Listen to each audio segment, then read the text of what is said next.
Guess who's back?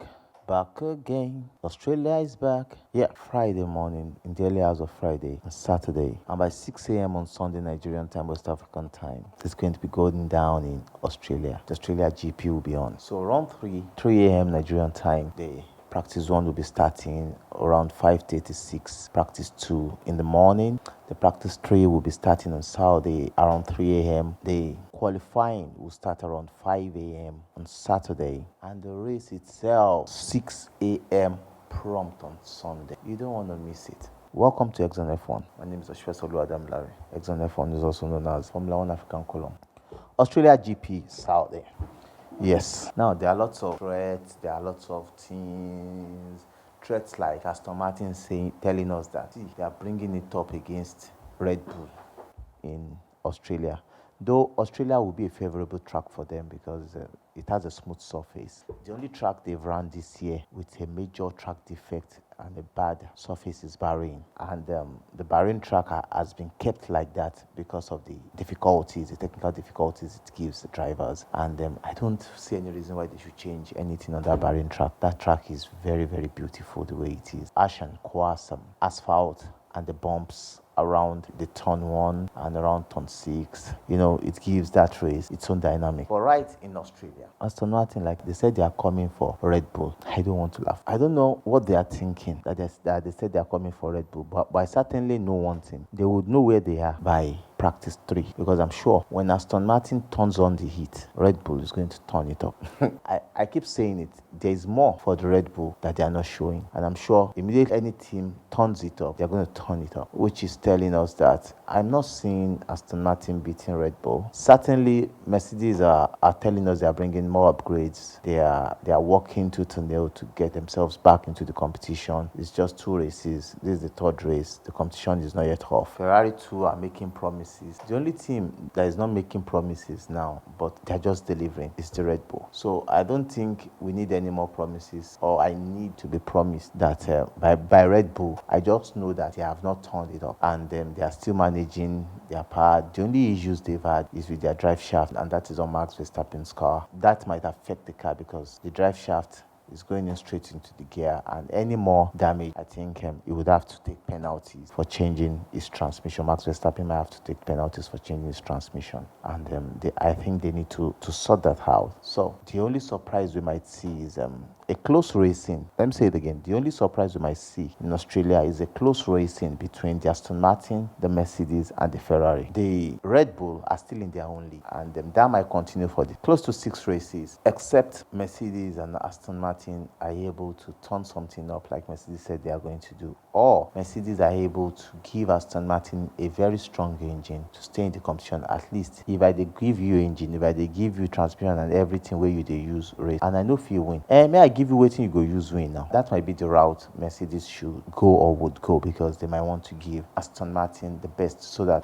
as to be in the championship, to give Red Bull a run for their money, because at the pace Red Bull is going, they are just about running away with the championship for the season. And if you're not careful, in all the races, they might be coming first, second in all the races all through the season. So for that not to happen, I think the best bet is just to stay focused, to bring up their A game, to be more competitive. Teams like Aston Martin, I know they have technical hands and that they've just employed, and they will want to prove themselves. So I expect Aston Martin to bring the game, but not very close in this race or in the next race. But certainly Aston Martin will bring up their game. And Mercedes, let's hope, because they've been making promises. And in Saudi Arabia, Jeddah, they were not so bad, but they are still the same amount of distance away from the Red Bull. That's about over a second behind the Red Bull. But they were able to stay in close gap, because what I was thinking was, from Bahrain coming to Jeddah, they might have difficulties because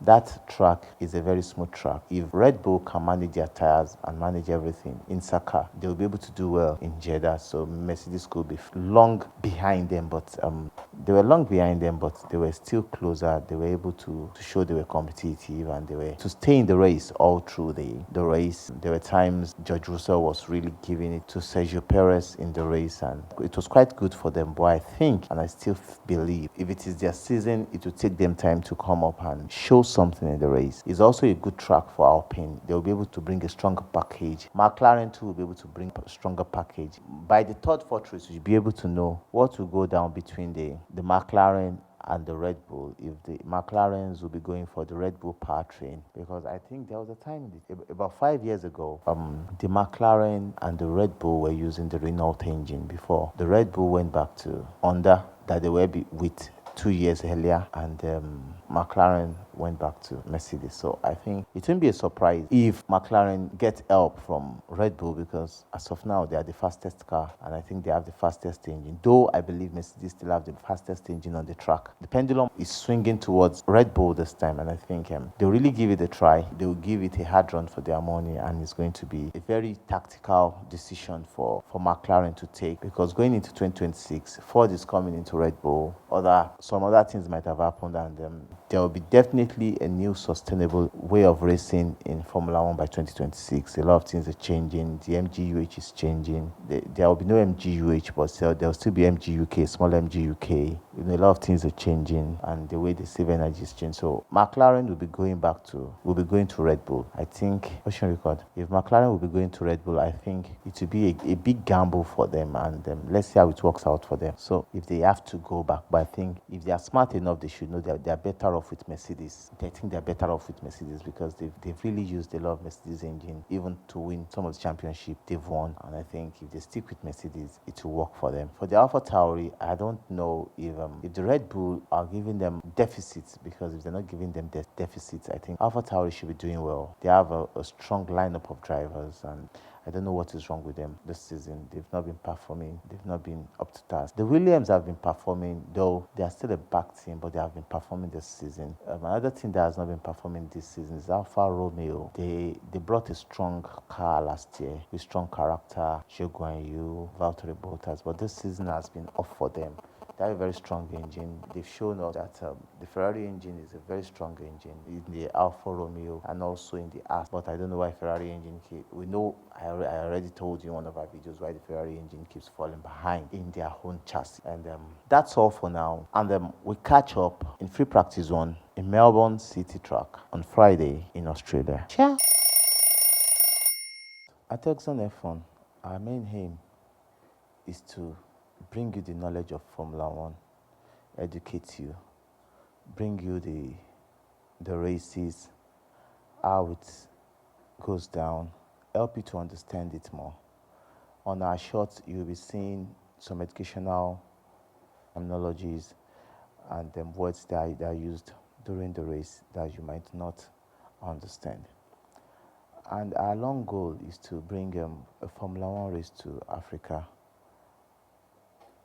possibly Nigeria, and also to educate people and to help in the knowledge transfer of getting Nigerians into some part of Formula One, the racing, which will take a long time, because we need to have good karting category to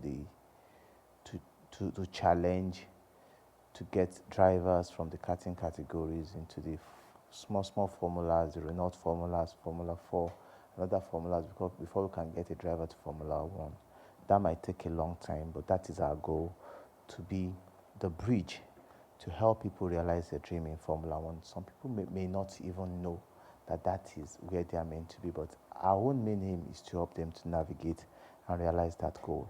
And also to help people to grow in the engineering, the other administrative aspect of the game. If possibly a billionaire in Nigeria want to buy to buy a team in Formula One, or be one of the sponsors, so that they can see that we have the quality hands that will do it, which will also help in aiding how our engineering develop as a nation. Because